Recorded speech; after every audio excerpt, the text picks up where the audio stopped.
EV जो project है electric vehicles, इसको अगर आपने प्रमोट करना है, बिजली की जो फराहमी जो है उसकी कीमत मुनासिब होगी, वो आगे चलेंगे। माहौलियाती जो आलूदगी को पाक करने के लिए मुख्तलिफ ममालिक में वहाँ पर ये तमाम सहूलतें, इंसेंटिव्स दिए गए हैं। इन स्टेशंस के अंदर जो बिजली की उनको ड्रास्टिकली कम किया है, 70 रुपये से इन्होंने 40 रुपये, एक बहुत एक मेजर आई थिंक रिडक्शन है। बिजली से चलने वाली गाड़ियों को फरोग देने के लिए चार्जिंग स्टेशंस के लिए बिजली की फी यूनिट कीमत में 45% कमी का ऐलान। वजीर आज़म ने कहा है कि माहौलियाती बेहतरी के लिए इलेक्ट्रिक गाड़ियों के इस्तेमाल की हौसला अफजाई ज़रूरी है, जिसके लिए चार्जिंग स्टेशन के लिए बिजली का निर्ख 70 रुपये यूनिट से कम करके 40 रुपये किया जा रहा है।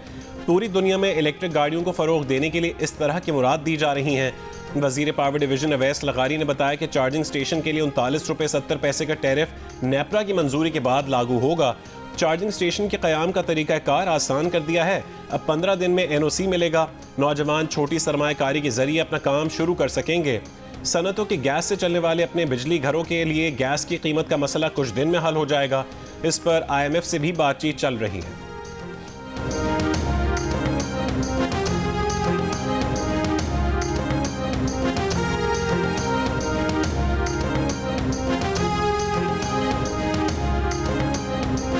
अगर सिविलियंस के जुर्म का ताल्लुक आर्मी एक्ट से होगा तो मुकदमा फौजी अदालत में चलेगा।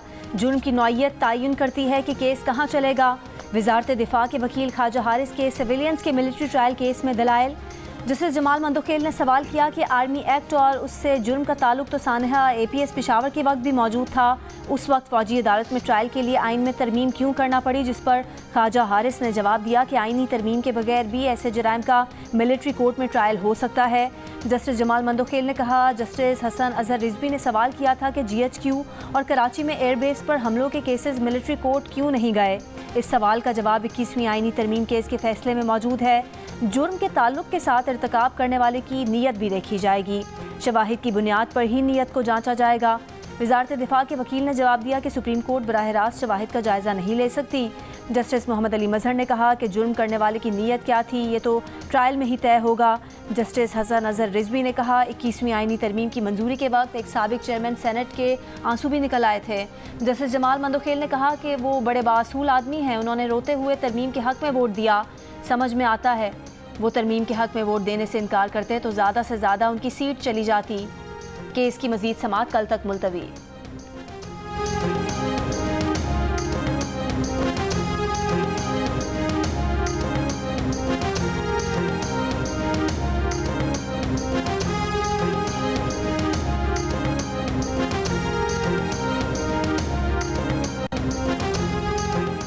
जब से हमारी हुकूमत बनी है कई मरतबा पंजाब पर हमला किया गया। आजकल बहुत से नौजवानों के ठेकेदार बने हुए हैं। इन लोगों ने कहा कि आग लगा दो, तोड़ दो। आग लगाने की बात मुल्क दुश्मन ही कर सकता है। हुकूमत किसी की भी हो, पाकिस्तान तो आपका है। मरीम नवाज का सियालकोट में तलबा से खिताब। इस्लामाबाद में पुलिस वालों को कीलों वाले डंडों से मारा गया। कोई कौम अपने कानून नाफिज करने वालों के साथ ऐसा कर सकती है? मरीम नवाज ने कहा कि स्कॉलरशिप्स देते हुए कभी नहीं पूछा कि आप कौन सी पार्टी से हैं। आप किसी भी पार्टी से ताल्लुक़ रखते हैं, आप मेरी जिम्मेदारी हैं। मुखालिफिन का शुक्रिया जिन्होंने मुश्किलात में डाला। अगर वो इन मुश्किलात से ना गुजरती तो आज यहाँ खड़ी ना होती। मरीम नवाज का जल्द 1 लाख लैपटॉप देने का ऐलान।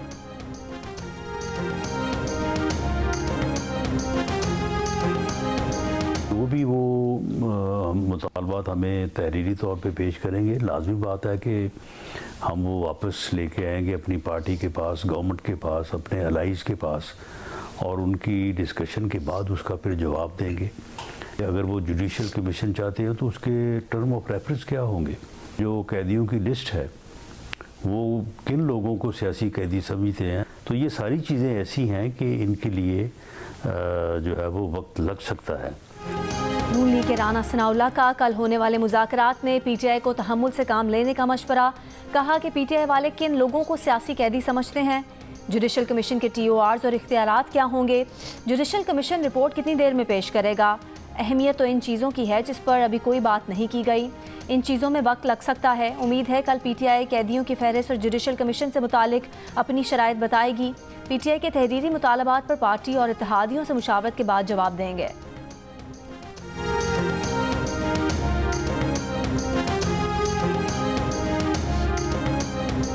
सियासी कैदी है। हम समझते हैं 1.5 साल 2 साल से वो बड़े तकलीफ में मुब्तला है, लोग जेलों में बंद हैं, उनको बेहले नहीं मिल रहे, इसलिए उनकी रिहाई हर सूरत ज़रूरी है। खान साहब ने कोई गलत नहीं किया, खान साहब ने कोई जुर्म नहीं किया, वो सियासी कैदी है और सियासी कैदी की रिहाई अब होनी चाहिए। ये सियासी इस्तेकाम के लिए ज़रूरी है और मुल्क की जमहूरियत के लिए ज़रूरी है। उम्मीद है इंशाअल्लाह ताला कि ये प्रोसेस जल्द का गल कंप्लीट होगा और कोई खुशी की खबर आएगी।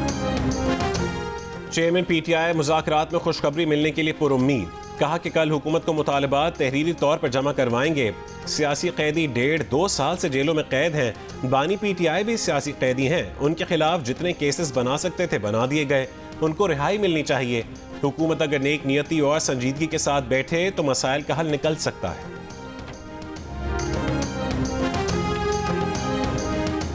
बानी पीटीआई के खिलाफ केसेस ने ख़त्म होना है, मुज़ाकरात का केसेस से कोई ताल्लुक नहीं, हम केसेस लड़ रहे हैं और उन्हें जीतेंगे। हुकूमत 190 मिलियन पाउंड केस को ओपन एंड शट कहती है, ये ओपन केसेस बनाते हैं जिन्हें हुकूमत शट कर देती है। 190 मिलियन पाउंड केस में नैब या अदालत में कहीं साबित नहीं हुआ कि ये जुर्म का पैसा है तो फिर केस ही ख़त्म हो जाता है। पीटीआई के सेनेटर अली जफ़र का सेनेट में इज़हार ख्याल, कहा अल-कादिर ट्रस्ट केस से पीटीआई और बानी पीटीआई को कोई नुकसान नहीं पहुंच रहा, नुकसान उनका है जिन्होंने अल-कादिर यूनिवर्सिटी में पढ़ना था। इल्ज़ाम लगाया गया कि बानी पीटीआई ने फ़ायदा लिया, डोनेशन दिया गया। ज़मीन का अतिया देना जुर्म है तो फिर हर अतिया देना जुर्म है।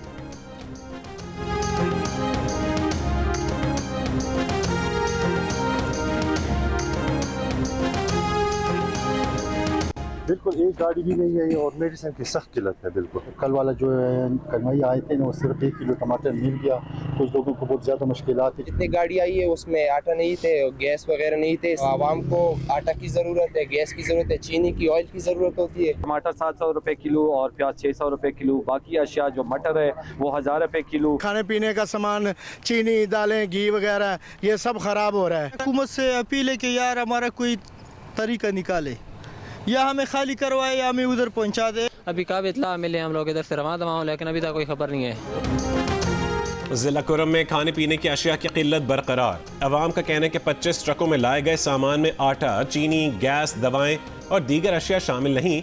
मुख्तलिफ अशिया की कीमतें आसमान पर पहुँच गईं। टमाटर 700, प्याज 500, हरी मिर्च 800 और चीनी 200 रुपये किलो हो गई। जिला हंगू से 100 से जायद सामान से भरी गाड़ियाँ अब भी कुरम जाने की मुंतज़िर। मंदूरी मुजाहिरीन के साथ टल, कैंट या कोहाट में ज़िले इंतज़ामिया से दोबारा मुज़ाकरात मुतवक्के। लोअर कुरम में आज दोबारा बंकर्स तबाह करने का अमल शुरू कर दिया गया। बालिश, खेल और खारकली में 2 बंकर्स गिरा दिए गए।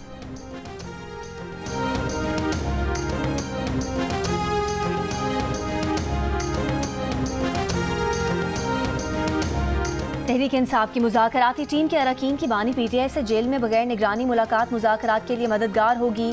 अपोजिशन लीडर और तहरीक इंसाफ की मुज़ाकराती टीम के सरबराह उमर अयूब की द न्यूज़ से गुफ्तगू। द न्यूज़ के एडिटर इन्वेस्टिगेशन अंसार अब्बासी की रिपोर्ट के मुताबिक उमर अयूब ने बताया कि सख्त निगरानी में बानी और टीम के अरकान के दरमियान खुलकर बातचीत मुमकिन नहीं। उन्होंने कहा कि हुकूमती कमेटी को उनकी क़यादत तक रसाई हासिल है, लेकिन पीटीआई को बगैर निगरानी के रसाई नहीं दी जा रही। इससे मुज़ाकरात के लिए गैर मुसावी माहौल पैदा होता है। उन्होंने कहा कमेटी के अरकान को बुनियादी तौर पर बानी पीटीआई की हिदायत मौसूल हुई कि हुकूमत के साथ बातचीत कैसे की जाए। इस सवाल पर कि क्या कमेटी ने बानी से उनकी सोशल मीडिया पोस्ट के मामले पर बात की, उमर अयूब ने कहा कि बानी से इस मामले पर बात नहीं हुई।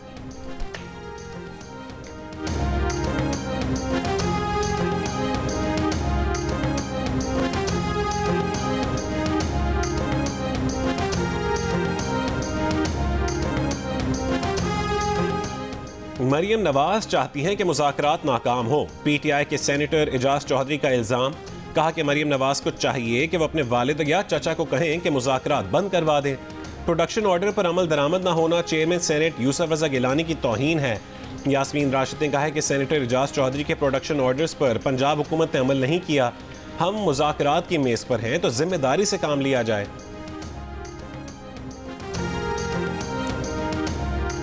सेनेट में कायदे हिज़्ब इख्तिलाफ, सेनेटर शिबली फराज का चेयरमैन सेनेट यूसुफ रज़ा गिलानी और कौमी असम्बली में अपोजिशन लीडर उमर अयूब का स्पीकर कौमी असम्बली अयाज सादिक को खत।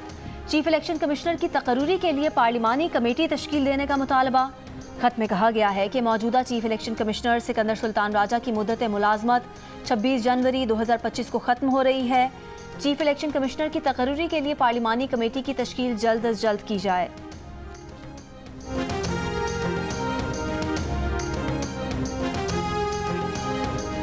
बिजली चोरी रोकने और वसूली के लिए लेस्को में ISI, MI और रेंजर्स पर मुश्तमिल डिस्को सपोर्ट यूनिट कायम। लेस्को चीफ शाहिद हैदर के मुताबिक करप्ट और नाअहल अफसरों को फारिग कर दिया जाएगा। लाइन लॉसेज में कमी और रिकवरी बेहतर करने से कंपनी को अरबों रुपए का फायदा हुआ। बिजली के फरसूदा निज़ाम को जिद्दत देकर कंपनी को खुद मुख्तारी की तरफ ले जा रहे हैं। अगले 2 महीने में 83,000 नए कनेक्शंस लगेंगे।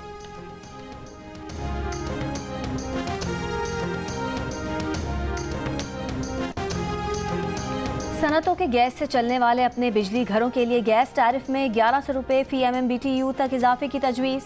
टैरिफ बढ़ाएं या नहीं, समरी पर अब तक फैसला ना हो सका। IMF प्रोग्राम ऑन ट्रैक रखने के लिए इजाफा जनवरी में ही किए जाने का इम्कान। इजाफे की सूरत में नई कीमतों का इत्तलाक फरवरी से होगा। सनतें प्लांट्स के लिए गैस टैरिफ बढ़ाने से इनकारी, मौजूदा कीमतें बरकरार रखने पर इसरार। गैस कनेक्शन काटने की तजवीज़ की IMF की जानिब से मुखालफत। ज़राए के मुताबिक कैप्टिव पावर प्लांट्स के कनेक्शन काटे तो अदालत का सामना करना पड़ सकता है।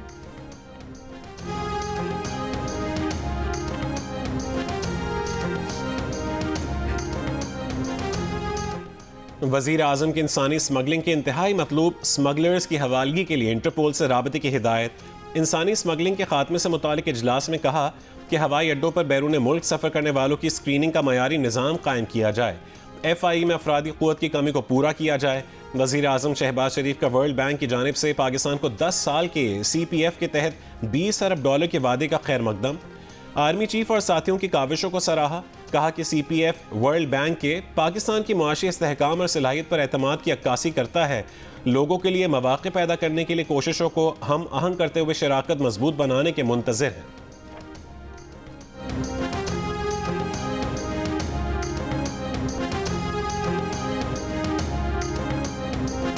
दो नई सबमरीन केबल आ रही हैं जिससे इंटरनेट में बेहतरी आएगी। स्पेक्ट्रम जैसे बढ़ेगा इंटरनेट स्पीड बेहतर होगी। इंटरनेट स्पेक्ट्रम पर दबाव की वजह से मसला हुआ है। वज़ीर मुमलिकत शहज़ाद फातिमा ख्वाजा का सेनेट में इजहार ख्याल। बताया कि स्पेक्ट्रम जैसे बढ़ेगा इंटरनेट स्पीड बेहतर होगी। 500 मेगाहर्ट्ज़ स्पेक्ट्रम के लिए PTN ने अमरीकी कंसल्टेंट कंपनी से रब्ता किया है। उनकी रिपोर्ट का इंतज़ार है। सेनेटर अनुशा रहमान बोली कि अगर हमने स्पेक्ट्रम देना है और उसके इस्तेमाल पर कदगन लगाना है तो उसका फ़ायदा नहीं।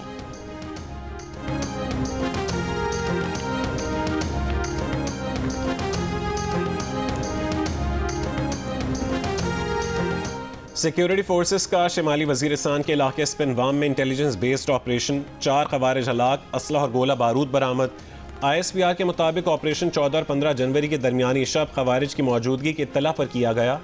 हलाक खवारिज फोर्सेस के खिलाफ दहशतगर्द कार्रवाइयों और शहरियों की टारगेट किलिंग में मुलव्विस थे। सदर और वज़ीर आज़म का सिक्योरिटी फोर्सेस को खिराज तहसीन।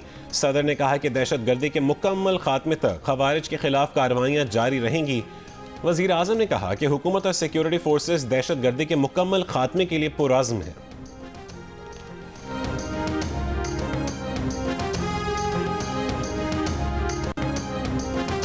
खुर्रम में अमन व अमान के क़याम के हवाले से तमाम सियासी जमातें एक पेज पर हैं। गवर्नर खैबर पख्तूनख्वा फैसल करीम कुंडी की जियो न्यूज़ से गुफ्तगू। कहा कि आर्मी चीफ की पेशावर में मुख्तलिफ सियासी जमातों के रहनुमाओं से मुलाकात में तय किया गया है कि ऑपरेशन तो नहीं किया जाएगा लेकिन मुल्क या सूबे का अमन खराब करने वालों से सख्ती से निपटा जाएगा।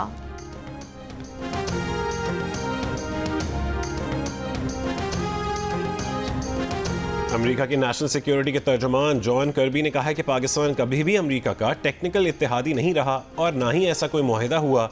अमेरिकी नेशनल सिक्योरिटी के तर्जुमान जॉन कर्बी ने वाशिंगटन में प्रेस कॉन्फ्रेंस के दौरान कहा कि दहशतगर्दी के खतरात से निपटने के लिए पाकिस्तान के साथ शराकत दारी रही।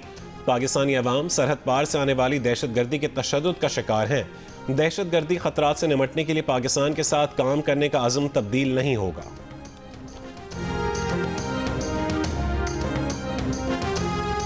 बलूचिस्तान में सर्दी की शिद्दत बरकरार। कोयटा में -2, कलात और ज़ियारत में -4 डिग्री रिकॉर्ड। बलूचिस्तान में ईरान और अफगानिस्तान से बारिश बरसाने वाला सिस्टम आज असरअंदाज होने का इम्कान। कोयटा, चमन समेत दीगर इलाकों में हल्की बारिश बर्फबारी मुतवक्के। बालाई बलूचिस्तान में दर्जा हरारत -10 तक गिरने की पेशगोई। आज़ाद कश्मीर में सड़कों पर बर्फ़ के बायस सड़कें बंद। मरकजी शाहराह केल तक आमदोरफ्त बहाल। पंजाब और सिंध में सर्दी के साथ धुंध। लाहौर में स्मॉग भी जारी। फ़ज़ाई आलूदगी से मुतासरा शहरों में लाहौर दूसरे नंबर पर, पेशावर सरे फहरिस्त। लाड़काना, थरपारकर, उमरकोट में शदीद ठंड। कराची में सर्दी की शिद्दत 17 जनवरी तक बरकरार रहने की पेशगोई।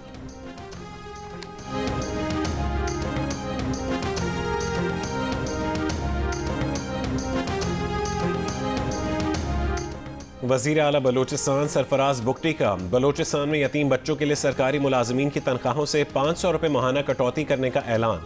2022 के सैलाब मुतासरीन को घरों की चाबियां देने की तकरीब से खिताब में कहा कि सैलाब मुतासरीन की बहाली मंसूबे की जल्द तकमील के ख्वाह हैं। यतीम बच्चों के लिए शानदार इदारा बनाएंगे। वज़ीर आला ने तामीर शुदा 250 घरों की चाबियां सैलाब मुतासरीन के हवाले की।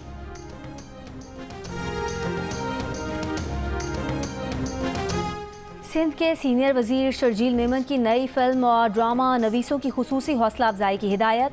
Content and production oversight board के इजलास में कहा, हुकूमत सिंध ड्रामे, फिल्म और दीगर मुताल्लिका तख्लीकी कामों को फ़रोग देने की पॉलिसी पर अमल पैरा है। नए लिखने वालों और तख्लीकी ड्रामे और फिल्में बनाने वाले प्रोडक्शन हाउसेस की हौसला अफजाई की जाएगी।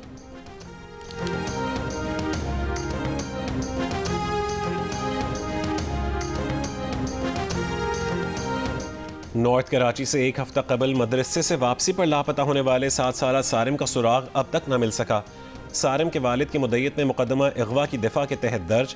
वालिद ने कहा कि मदरसे के कारी ने बताया कि सारिम छुट्टी होते ही घर को रवाना हो गया था।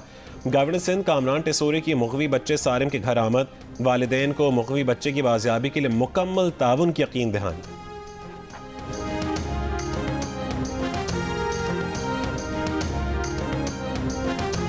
टांग के नवाही इलाके बटियारी से गोमलजाम इरिगेशन डिवीजन डेरा का सब इंजीनियर अगवा। हुकाम के मुताबिक सब इंजीनियर गुज़िश्ता रोज़ ज़ेरे तामीर निकासी आब ड्रेन का जायजा लेने गए थे। नामालूम अफराद ने कॉन्ट्रैक्टर के दीगर अफराद को भी अगवा किया था, जिन्हें बाद में छोड़ दिया। तफ्तीश जारी।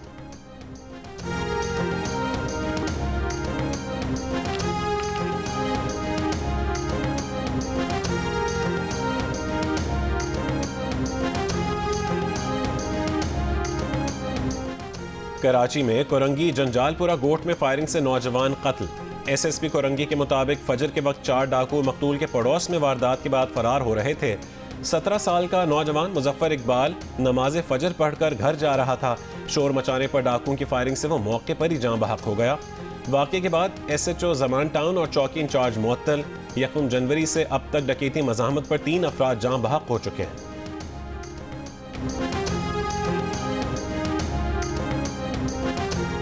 और नौशहरा में बैंक डकैती की तहकीकात में सिक्योरिटी गार्ड को शामिल तफ्तीश कर लिया गया। गुज़िश्ता रोज़ डाकू बैंक से 578 तोले सोना और 1 करोड़ 78 लाख रुपए लेकर फरार हो गए थे। डकैती का मुकदमा बैंक मैनेजर की मुद्दत में दर्ज है।